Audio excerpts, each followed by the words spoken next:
الحمد لله الذي خلق الإنسان وكرمه وعلمه من البيان ما لم يعلم فسبحان الذي لا يحصى امتنانه لا باللسان ولا بالقلم.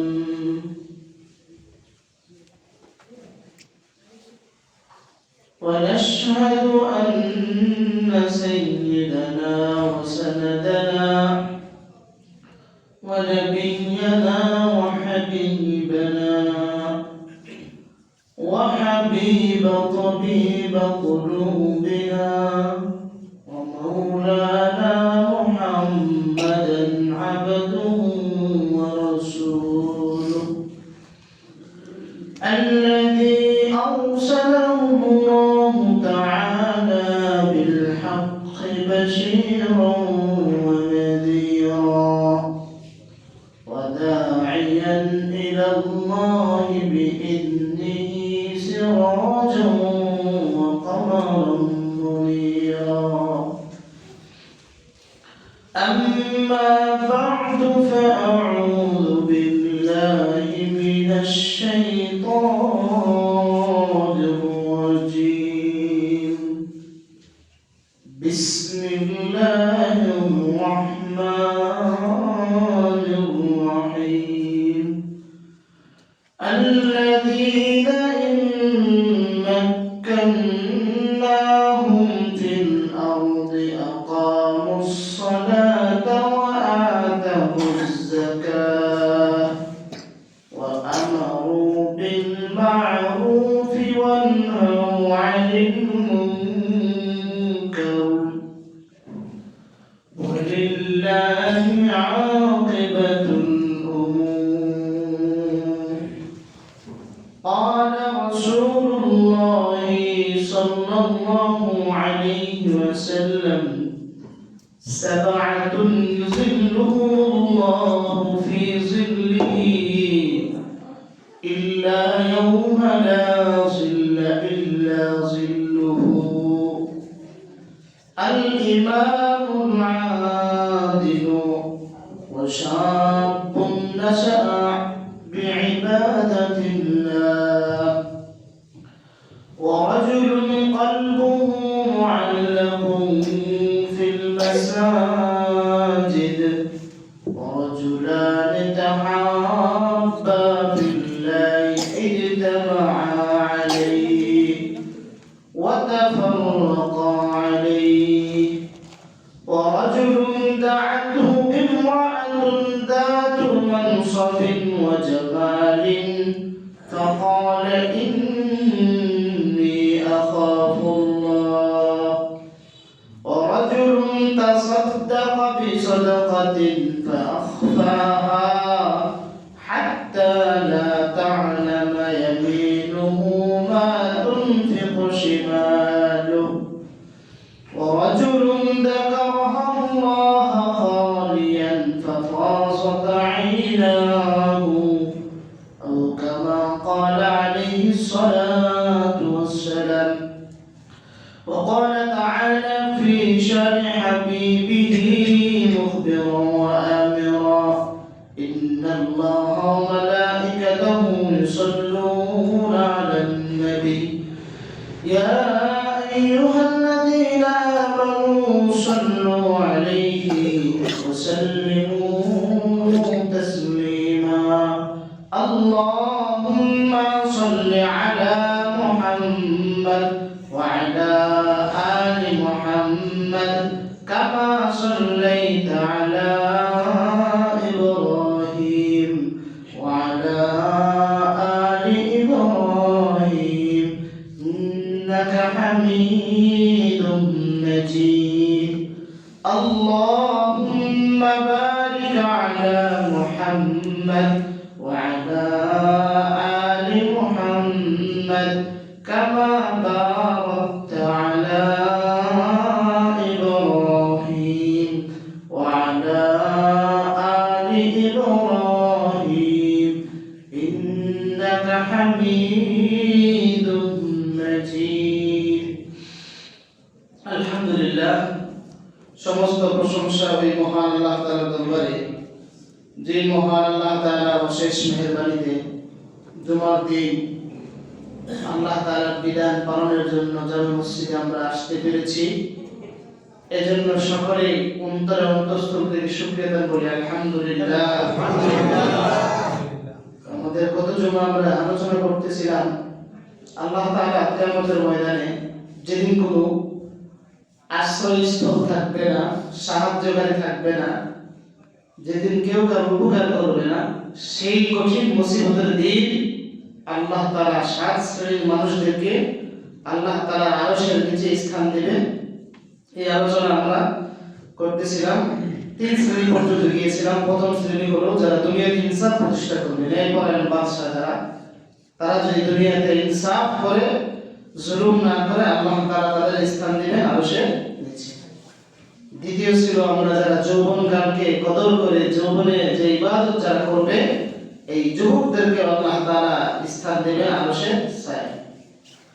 তৃতীয় ছিল আমরা যারা কলবুহুম মুআল্লাকুম বিল মাসাজিদ, আমরা যারা নামাজকে ভালোবাসি, মসজিদকে ভালোবাসি, আমাদের যাদের অন্তরটা মসজিদের দিকে ধাবিত হয়, নামাজ পড়তে মন চায়, মসজিদে বেশি আসা যাওয়া করি, যারা মসজিদের প্রতি যাদের টান আছে, অন্তরের সম্পর্ক আছে, কিয়ামতের ময়দানে আল্লাহ তাআলা ওই সমস্ত ব্যক্তি যারা দুনিয়াতে মসজিদকে আবাদ করেছে, মসজিদকে পরিষ্কার করেছে, মসজিদ ইবাদত করেছে, আল্লাহ তাআলা তাদেরকে আরশের ছায়ার নিচে স্থান দেবে। সুবহানাল্লাহ।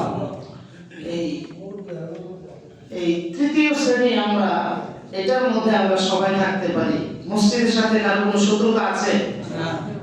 কোনো দলীয়ভাবে হোক, ব্যক্তিগতভাবে হোক, এই মসজিদে অমুক গোষ্ঠী নামাজ পড়তে পারবে না, অমুক দল নামাজ পড়তে পারবে না, এই ধরনের কোনো বক্তব্য দেওয়া যাবে না, বলাও যাবে না। মসজিদ কার ঘর? নির্দিষ্ট মালিকানা মসজিদের মালিক। যখন জমিদাররা অক্ষ করছে, অক্ষ করার সাথে সাথে এই জমিনের অস্থায়ী মালিক যিনি ছিলেন, সরাসরি আল্লাহ তাআলা মালিকানা চলে গেছে। ওটাকে কিয়ামতের আগে কখনো আর ফিরে আনার সুযোগ নেই। যদিও আমরা দেখা যায় যারা মসজিদ দাতা অনেক সময় মনে করি যে আমার মসজিদ, আসলে কি এটা আমার মসজিদ? মসজিদ কারো বাপদাদার সম্পত্তি হতে পারে না। যতক্ষণ পর্যন্ত দান না করবো ততক্ষণ আপনার যখন অক্ষুণ্ণ হয়ে যাবে, তখন একমাত্র এটার মালিক একমাত্র কে? আল্লাহ।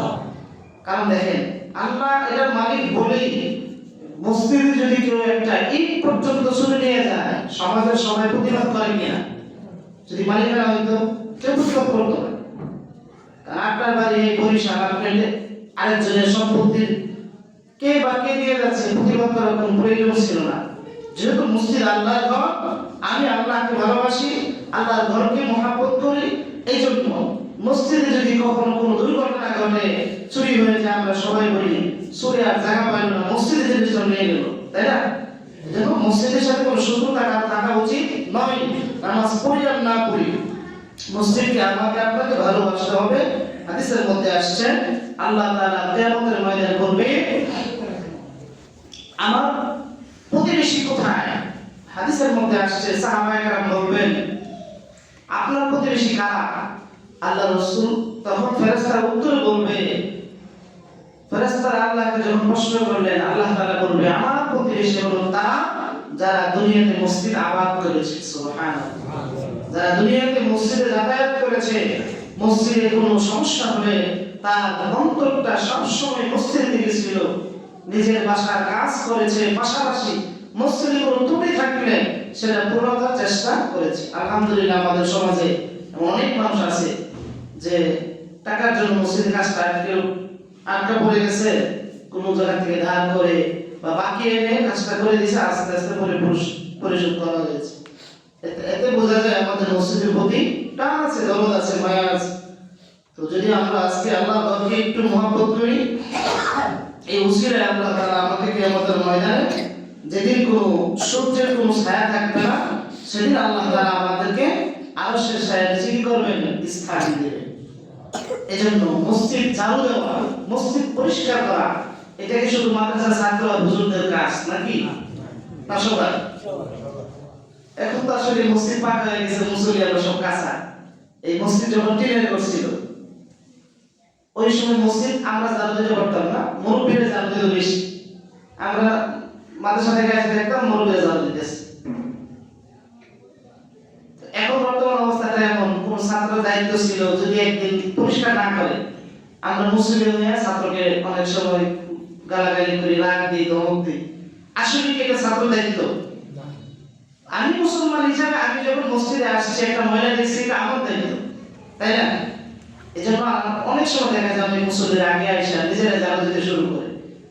আসলে মসজিদ যদি পরিষ্কার করি আল্লাহ তাআলা আমার মনকে পরিষ্কার করে দেবে।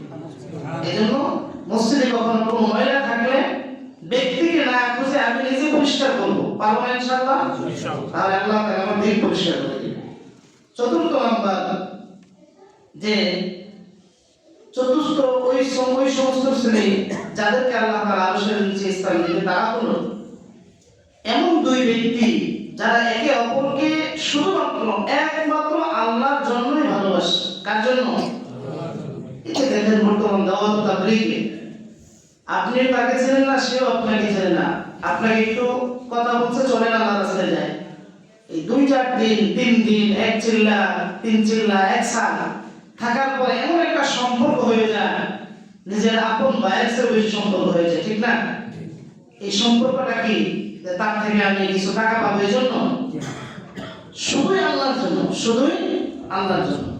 এই যে আমাদের এলাকায় কোন মানুষ যদি মারা যায়, আপনার পরিবারের কেউ না, এরপর বলে হুজুর লোকটা খুব ভালো ছিল, কেমনে?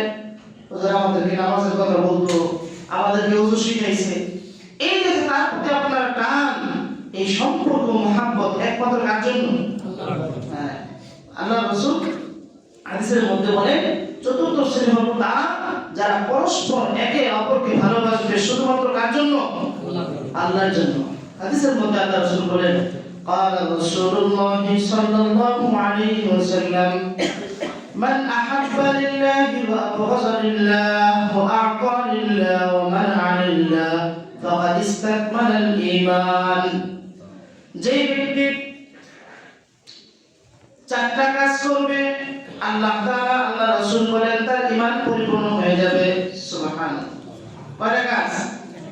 মান আহাব্বা লিল্লাহ, দুনিয়াতে কেউ যদি কারোর সাথে কোনো সম্পর্ক করতে চায়, মহব্বত রাখতে চায়, প্রাথমিক একমাত্র উদ্দেশ্য তো হবে আমি ওই ব্যক্তিকে ভালোবাসি, মহব্বত করি একমাত্র কার জন্য? আল্লাহর জন্য।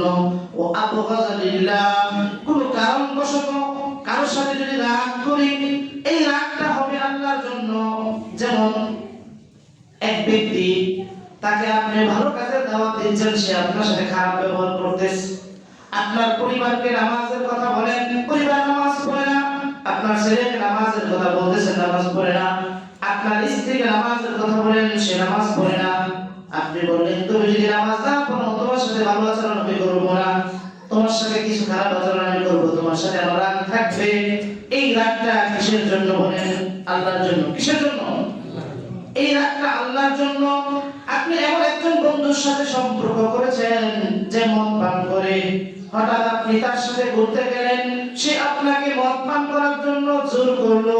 আপনি বললেন দোস্ত তোমার সাথে হয়তো সম্পর্ক নষ্ট হয়ে যেতে পারে, কিন্তু আমি মদ পান করতে পারি না, কারণ মদ হলো হারাম। এই যে আমি তার সাথে রাগ করতেছি, তার দাওয়াত আমি গ্রহণ করলাম না, হারাম জিনিস ভক্ষণ করলাম না, কাকে ভালোবেসে? কথা বলেন, কাকে ভালোবাসে? ও আবগাযা লিল্লাহ। 2 নাম্বার হলো কারোর সাথে রাগ থাকবে আমাদের আল্লাহর জন্য, কাউকে ভালোবাসবো আল্লাহর জন্য। 3 নাম্বার ও আবগাযা লিল্লাহ ওয়া আ'তা লিল্লাহ, কাউকে কোনো কিছু যদি দান করতে হয়, দিতে হয়, সেটা দিব একমাত্র কার জন্য? কিন্তু বর্তমান একটা চাও যদি আমি খাওয়াই, মনে মনে উদ্দেশ্য থাকে যে এই রিকশাওয়ালাকে একটা চা খাওয়াইলাম যাতে রিকশাওয়ালা আমার সামনে ভাড়া কম দেয়, আমার বসকে বাসায় একটা দাওয়াত খাওয়াইলাম যাতে করে বস আমার প্রমোশন দিয়ে দেয়। মনে মনে উদ্দেশ্য থাকে কিনা? তার মানে বুঝাই গেল এটা কিনা আল্লাহর জন্য হচ্ছে না, মানুষকে খুশি করার জন্য, মানুষকে খুশি করার জন্য। আল্লাহ রাসূল বলেন ওয়া আ'তা লিল্লাহ, কাউকে কোনো কিছু দিব একমাত্র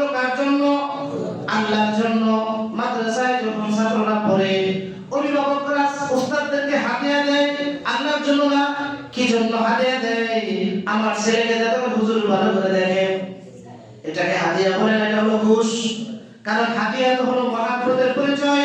এই বাচ্চা যখন এই প্রতিষ্ঠান থেকে চলে যায়, ভুলেও কি কোনো অভিভাবক হুজুরকে হাদিয়া দেয় নাকি? তার মানে বোঝা গেল আগে যেটা দিছিল সেটা হাদিয়া নয়, সেটা হুজুর বাচ্চাকে দেখাশোনার জন্য কিছু ঘুষ দিলাম, কিছু টাকা দিলাম। যদিও আমরা বাহ্যিকভাবে বুঝেই দিছি এটা হাদিয়া, আসলে সেটা হাদিয়া না। হাদিয়া হলো, হাদিয়ার মধ্যে একমাত্র উদ্দেশ্য থাকবে কে? আল্লাহ। কে? আল্লাহ। কাউকে আমার বাসায় দাওয়াত দিলাম, হুজুর আমি চেয়ারম্যানকে আমার বাসায় দাওয়াত দিছি এই জন্য চেয়ারম্যান যাতে করে আমাকে তার কাজে সহযোগিতা করে, বিভিন্ন কাজ আমাকে দেয়, এই জন্য খাওয়াইতেছি। অনেকে এগুলো এলান করে না? করে। কিন্তু আল্লাহ তাআলা বক্তব্য ইন্নামা নুতাইমুকুম লিওয়াজহিল্লাহ। কাউকে যদি আমার বাসায় দাওয়াত দেই, প্রথম উদ্দেশ্য হবে ইন্নামা নুতাইমুকুম লিওয়াজহিল্লাহ, একমাত্র আল্লাহকে রাজি খুশি করার জন্য, শুধুমাত্র আল্লাহর জন্য আমি আপনাকে খাবার খাওয়াইতেছি। লা নুরিদু মিনকুম জাযাআন ওয়ালা শুকুরা।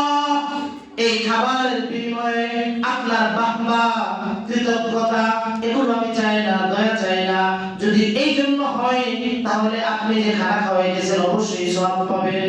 এই উদ্দেশ্য ছাড়া যদি অন্য কোনো উদ্দেশ্য হয় সওয়াব পাওয়া যাবে না।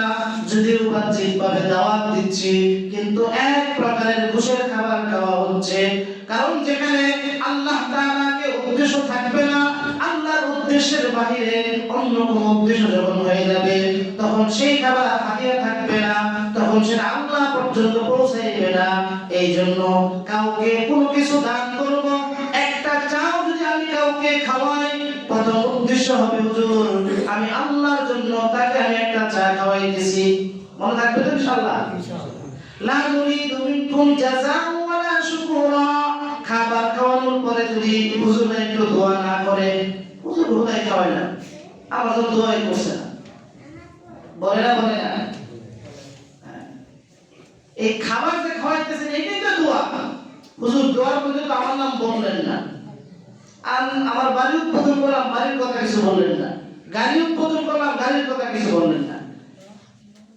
আপনি যে আনছেন বাসায় খাওয়াইতেছেন এটাই তো দোয়া। আবার অমুকের ছেলে অমুকের জন্য এবার বলার কোনো প্রয়োজন নাই। তার মানে বোঝা গেল এই দোয়াটা আপনি করতেছেন মানুষকে দেখানোর জন্য, ঠিক কি না? যদি আল্লাহকে রাজি খুশি করার জন্য হতো, তাহলে যে আল্লাহ তাআলা মানুষের বাহ্যিক অবস্থা জানে, সেই আল্লাহ তাআলা মানুষের অন্তর অবস্থা জানে কি জানে না? বলেন। আপনি যখন পুরা মসজিদের সমস্ত মুসল্লিদেরকে দাওয়াত দিয়েছেন, আপনার মনের ভিতরে যে উদ্দেশ্য ছিল সেটা কি আল্লাহ জানে? অবশ্যই জানে। আল্লাহ তো তিনি ইন্নাল্লাহা আলিমুম বিদাতিস সুদূর, মানুষের অন্তরে কি কল্পনা আসবে ভবিষ্যতে সেটাও তিনি জানেন। তিনি কে? আল্লাহ। তো সেটা যদি তিনি না জানতেন তাহলে তো আল্লাহ হতে পারতেন না। এই জন্য আমরা কাউকে কোনো কিছু যদি দেই অথবা দান করি, কার জন্য দান করব? আল্লাহর জন্য। এক নাম্বার হলো যে কারোর সাথে সম্পর্ক হবে আল্লাহর জন্য, কারোর সাথে রাগ হবে আল্লাহর জন্য, কাউকে কোনো কিছু দান করব আল্লাহর জন্য। চার ওয়া মানা লিল্লাহ, কাউকে কোনো কিছু আমি দেই না, দেওয়া থেকে বিরত থাকি, সেটাও কার জন্য? আপনার পরিবারের আত্মীয় একজন রাস্তা থেকে দূরে গেছে গা, অর্থাৎ খারাপ নেশা করে, বাজে নেশা করে, আপনার ভাতিজা অথবা আপনার ছেলে, আব্বা আমার 500 টাকা লাগবে, বলে কি জন্য? বলে আমি একটা কাজ করতে যাব। খারাপ কাজের কথা বলে তো টাকা নেওয়া যায় না, কিন্তু আপনি বাবা জানেন যে আমার ছেলেকে 500 টাকা দিলে সে খারাপ কাজে ব্যবহার করবে। আমার ভাতিজাকে যদি আমি 1000 টাকা দেই, এই টাকাটা ভালো কাজে ব্যবহার হবে না। হাদিসের বক্তব্য হলো সে আপনার আত্মীয় থাকার পরেও তাকে দেওয়া যাবে না, কারণ সে এই টাকাটা গুনার কাজে ব্যবহার করবে। কোন কাজে ব্যবহার করবে? গুনার কাজে ব্যবহার করবে। গুনার কাজে যদি ব্যবহার করেন, আপনি তার সহযোগী হলেন। তো সে যদি গুনাহ অর্জন করে, এই জন্য কিয়ামতের ময়দানে আল্লাহ তাআলা আপনাকে দাঁড় করাইতে পারে। তুমি টাকা না দিলে সে গুনার কাজ করতে পারতো না। এই জন্য আল্লাহ রাসূল বলেন ওয়া আবগাযা লিল্লাহ ওয়া আ'তা লিল্লাহ ওয়া মানা লিল্লাহ। আপনার দেওয়ার সামর্থ্য থাকার পরেও আপনার ছেলেকে, আত্মীয়কে দিতেছেন না, যে আমি দিতে পারবো না, কার জন্য? পতাকা কার জন্য? আল্লাহর জন্য। আল্লাহ রাসূল বলেন কেউ যদি কাউকে মহব্বত করে আল্লাহর জন্য, কারোর সাথে রাগ থাকে আল্লাহর জন্য, কাউকে কোনো কিছু দান করে আল্লাহর জন্য, কাউকে কোনো কিছু দেওয়া থেকে বিরত থাকে আল্লাহর জন্য, আল্লাহ রাসূল বলেন এই চারটা কাজ যারা করবে ফাকাদ ইসতাকমালাল ঈমান, তাদের ঈমান পরিপূর্ণ হয়ে যাবে। সুবহানাল্লাহ, তাদের ঈমান পরিপূর্ণ হয়ে যাবে। আল্লাহ রাসূল সাল্লাল্লাহু আলাইহি ওয়াসাল্লাম আরেক হাদিসের ভিতরে বলেন সালাসুন মান কুননা ফীহি ওয়াজাদা হালাওয়াতাল ঈমান, যে সমস্ত মুসলমানরা তিনটা কাজ করবে তারা ঈমানের স্বাদ পাবে। কয়টা কাজ? তিনটা কাজ করলে ঈমানের স্বাদ পাওয়া যাবে। এক নাম্বার হলো আইয়াকুন আল্লাহু ওয়া রাসূলুহু আহাব্বা ইলাইহি মিম্মা সাওয়াহুমা, দুনিয়ার যা কিছু আছে সব কিছু থেকে আপনার কাছে আল্লাহ এবং তার রাসূল সবথেকে প্রিয় হবে। এক নাম্বার কি? দুনিয়ার যা কিছু আছে আপনার স্ত্রী, পরিবার, পরিজন, আত্মীয়স্বজন, এমনকি দুনিয়ার সব থেকে মহব্বতের বস্তু থেকে আপনি আপনার কাছে আল্লাহ এবং তার রাসূল যদি কারো কাছে বেশি পছন্দনীয় থাকে, ওই ব্যক্তি একমাত্র ঈমানের স্বাদ পাইতে পারে। সুবহানাল্লাহ। আমরা আল্লাহ এবং রাসূলকে ভালোবাসি না বাসি না বলেন? অবশ্যই বাসি। হুজুর নামাজ এক ওয়াক্ত পড়ি না ঠিক, কিন্তু যদি আল্লাহর নামে কেউ বাজে কথা বলে, আল্লাহকে গান মন্দ করে, নবীর নামে যদি বাজে কথা বলে, হুজুর শরীরের পশমটা দাঁড়ায় যায়, ঠিক কি না? হুজুর আল্লাহকে, আল্লাহর রাসূলকে আমার জীবনের চাইতেও বেশি ভালোবাসি। যদি আমরা আল্লাহ এবং রাসূলকে জীবনের থেকে বেশি ভালোবাসি, তবে আপনার ভিতরে ঈমানের স্বাদ পাওয়া যাবে। আল্লাহ এবং আল্লাহর রাসূলকে অবশ্যই সব কিছু থেকে বেশি ভালোবাসতে হবে। পারবো তো ইনশাআল্লাহ? আচ্ছা, দুই নাম্বার হলো ওয়া আইয়ুহিব্বাল মারআ লা ইউহিব্বুহু ইল্লা লিল্লাহ। দুই নাম্বার, দুনিয়াতে কাউকে ভালো যদি আমি বেশি থাকি, একমাত্র আল্লাহর জন্য বাসতে হবে। দেখা যায় নিজের পরিবারের কেউ না, নিজের এলাকার কেউ না, অনেক দূর থেকে সেখানে বাসা করছে শুধুমাত্র তার বিপদের জন্য। রাত 2টার সময় ফোন দিয়ে সে তাকে ডাক্তার কাছে নিয়ে যায়, বলে ভাই সেটা আপনার কিছু লাগে না, আপনি তার পাশে দাঁড়াইলেন যে? বলে সে তো মুসলমান, তার সাথে আমার এক ধরনের সম্পর্ক আছে, আমি তাকে একমাত্র আল্লাহর জন্য ভালোবাসি, আল্লাহর জন্য মহব্বত করি। এই জন্য দেখা যায় নিজের ছেলের খবর নেয় না, সেই দূর থেকে এসে বন্ধু তার খবর নেই, এমন ইতিহাস আছে না নাই? হাজার হাজার আছে। এই মহব্বতটা যেন দুনিয়ার জন্য না হয়, যদি এই মহব্বতটা আল্লাহর জন্য হয়, তবে আপনি নামাজ না পড়লেও আপনি ঈমানের স্বাদ পাবেন। নামাজ না পড়লেও ঈমানের স্বাদ পাবেন। তিন নাম্বার ওয়া আইয়াকরাহা আইয়াউদা ফিল কুফরি, কোন মুসলমান কাফের হয়ে যান, এটাকে আমরা পছন্দ করি নাকি? কোন মুসলমান কুফরিতে ফিরে যাওয়াকে ঘৃণা করা, যারা ঘৃণা করতে পারবো তারাও ঈমানের স্বাদ পাবো। তিনটা কাজ। এক নাম্বার হলো আল্লাহ এবং তার রাসূলকে দুনিয়ার সব কিছু থেকে বেশি ভালোবাসবো। দুই নাম্বার হলো আমি যাকে মহব্বত করব, যার সাথে আমি চলাফেরা করি, তাকে একমাত্র আল্লাহর জন্য মহব্বত করব। তিন নাম্বার হলো কোন মুসলমান কাফের হয়ে যাওয়াকে আমি অপছন্দ করব। আল্লাহ রাসূল বলে যারা এই তিনটা কাজ করবে তারা ঈমানের পরিপূর্ণ স্বাদ পাবে। সুবহানাল্লাহ। এই জন্য কি করতে হবে? মহব্বত সম্পর্ক কার জন্য হবে? আল্লাহর জন্য হবে। এটা হচ্ছে চতুর্থ শ্রেণী, যে যাদের সম্পর্ক হবে আল্লাহর জন্য, একজন আরেকজনকে মহব্বত করবে আল্লাহর জন্য। আরেক হাদিসের ভিতরে আল্লাহ রাসূল বলেন قال الله تعالى وجبت محبتي للمتحابين, আল্লাহ তাআলা বলেন যারা আমার জন্য একে অপরকে ভালোবাসে, আমার জন্য একসাথে বসে, আমার জন্য একত্রিত হয়, আবার আমার জন্য পৃথক হয়ে যায়, আল্লাহ তাআলা তাদের জন্য বলেন আমার ভালোবাসা তাদের জন্য ওয়াজিব হয়ে যায়। সুবহানাল্লাহ। এই জন্য সম্পর্ক হবে কার জন্য? আল্লাহর জন্য। তাহলে প্রথম শ্রেণী ছিল যারা দুনিয়াতে ইনসাফ প্রতিষ্ঠা করবে, নেক পরায়ণ বাদশাহ আরশে যে স্থান পাবে। দুই নাম্বার আমরা যারা যুবক আছি, যৌবনকালের ইবাদত যারা করবে তাদেরকে আল্লাহ তাআলা আরশে যে স্থান দেবে। তিন নাম্বার যাদের অন্তর মসজিদের সাথে সম্পৃক্ত। 4 নাম্বার হলো আমরা একজন আরেকজনকে ভালোবাসবো, মহব্বত করব কার জন্য? আল্লাহর জন্য। পঞ্চম শ্রেণী হলো যে আপনার কাছে ভালো অফার থাকার পরেও, সুন্দরী মেয়ে আপনাকে প্রস্তাব দেওয়ার পরেও আপনি বলেন যে না, ইন্নী আখাফুল্লাহ, আমি আল্লাহকে ভয় করি, আমি আল্লাহ তাআলার বিধানকে পছন্দ করি, যার কারণে আমি তোমার খারাপ প্রস্তাব আমি গ্রহণ করি নাই। আমার গ্রহণ করার ক্ষমতা থাকার পরেও এমন যুবক আছে না নাই যে সমাজের ভিতরে অনেক মহিলারা প্রস্তাব দেয় কিন্তু আমরা পুরুষরা সেগুলো প্রত্যাখ্যান করি, আছে না নাই? এই সমস্ত যুবকদেরকে, ব্যক্তিদেরকেও আল্লাহ তাআলা কিয়ামতের ময়দানে আরশের নিচে স্থান দেবে। হাদিসের মধ্যে আল্লাহ রাসূল সাল্লাল্লাহু আলাইহি ওয়াসাল্লাম লম্বা একটা ঘটনা বলেন যে 3 যুবক, কয় যুবক?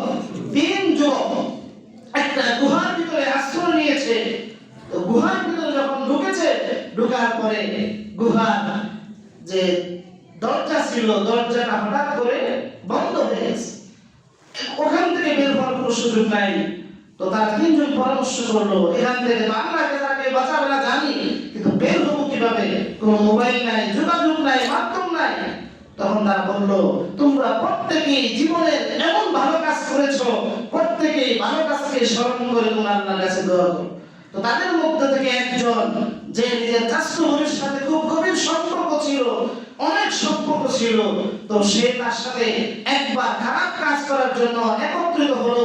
একেবারে এক রুমে যখন ছিল, ওই মহিলা বলছে, তুমি আল্লাহকে ভয় করো।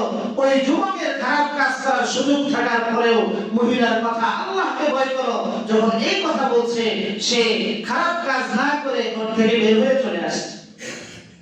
তো ওই যুবক বলতেছে, আল্লাহ, আমি এই কাজটা শুধুমাত্র আমার গুনাহ কাজ করার মতো সুযোগ ছিল, সময় ছিল, কেউ দেখে নাই, কিন্তু তোমাকে রাজি খুশি করার জন্য আমি সেই গুনার কাজ থেকে বিরত থেকেছি। আমার যদি এই কাজটা তোমার কাছে পছন্দ হয়, আল্লাহ এই গুহা থেকে আমাকে উদ্ধার করো। এই দোয়া করার পরে গুহাটা মুখ কিছুটা ফাঁক হয়ে গেছে। সুবহানাল্লাহ। এরকম আরো 2 জন দোয়া করছে, পরে পরিপূর্ণ মুখ ফাঁক হয়ে গেছে, ওই গুহা থেকে যুবকরা বের হয়ে গেছে। তো গুনার কাজের সুযোগ আছে, এরপর যদি আমি না করি, প্রতিদান আল্লাহ তাআলা দিবে না? দিবে না? কথা বলা, দিবে না? দিবে না? আপনারা সবাই ইউসুফ জুলেখার ঘটনা জানেন, যেখানে জুলেখা ইউসুফকে অপবাদ দেওয়ার জন্য সে তার রাজপ্রাসাদে নিয়ে গেল, খারাপ কাজ করার প্রস্তাব দিল। ইউসুফ আলাইহিস সালাম সেটা গ্রহণ করেছিলেন?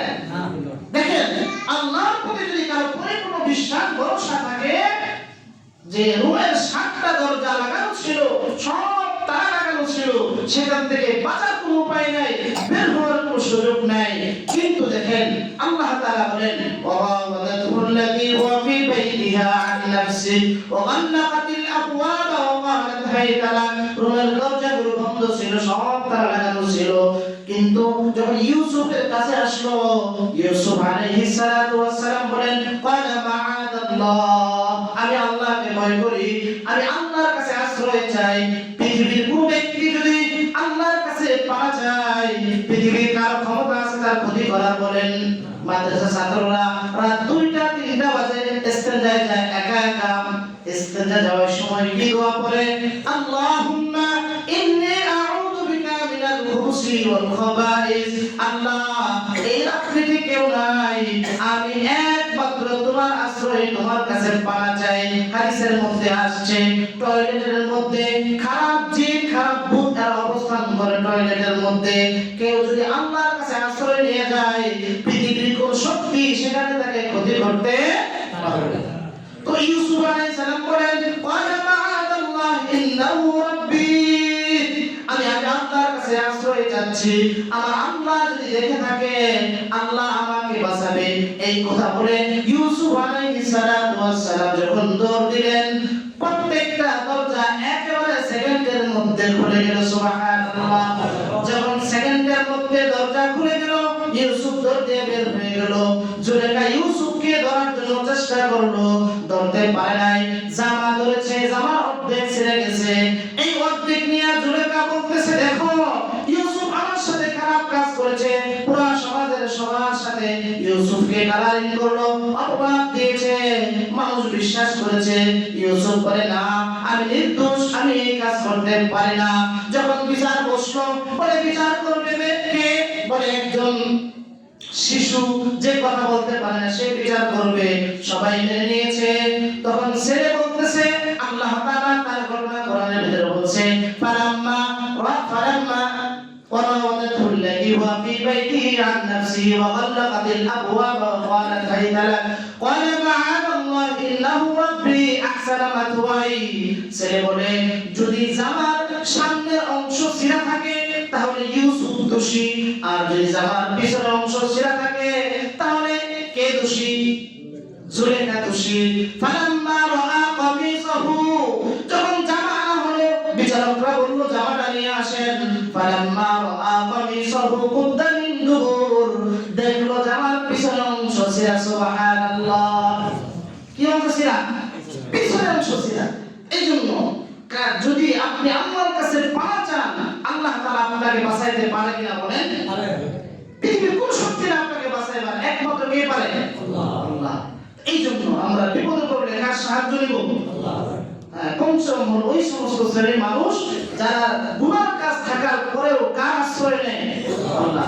এই জন্য আমরা যতই জুলুমের শিকার হই না কেন, আল্লাহকে কোনো অবস্থাতেই ভুলবো না, তবে আল্লাহ আমাকে ভুলবে না। আল্লাহ তাআলা আমাদের তৌফিক দান করুন।